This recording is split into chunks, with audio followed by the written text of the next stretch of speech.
আসসালামু আলাইকুম ভিউয়ার্স, সবাই কেমন আছেন? আশা করি আলহামদুলিল্লাহ সবাই ভালো আছেন। তো আজকের দিনটা আমার জীবনের একটা অন্যরকম স্পেশাল দিন, যেটা আমি আপনাদের সাথে শেয়ার করতে যাচ্ছি।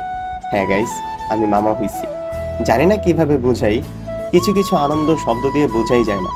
এটা আমার নতুন একটা অভিজ্ঞতা, একটা নতুন জার্নির শুরুতে দাঁড়িয়ে আছি আমি। আর এখন আমি আমার সেই ছোট্ট জীবনটাকে দেখতে হসপিটাল যাচ্ছি। আমি ওর মামা। ও আমার পৃথিবীর সবচেয়ে বড় গিফট। চিন্তা করতেছি আমাদের ফিউচার বন্ডিং কেমন হবে। বিকেল হাত ধরে হাঁটবো, ছুটির দিনে আইসক্রিম খেতে যাব, আর প্রথমবার স্কুলে নিয়ে যাব আমি।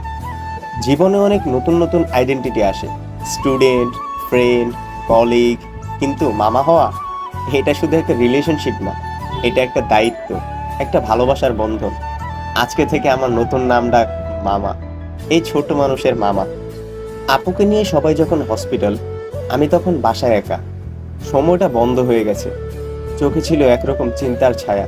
আর আমি নিজের মধ্যে অনেক কথা ভাবতে গেলাম, আমি কি ভালো মামা হতে পারবো?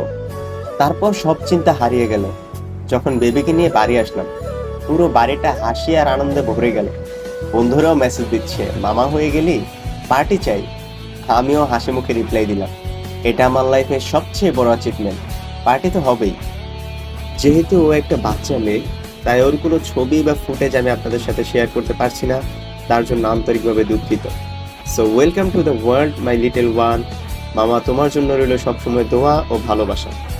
যদি এই গল্পটা তোমার মন ছুঁয়ে যায়, তাহলে একটা ছোট লাইক দাও, একটা বড় দোয়া করো আমার ছোট বন্ধুর জন্য, আর অবশ্যই আমার সাথে থেকো। ধন্যবাদ।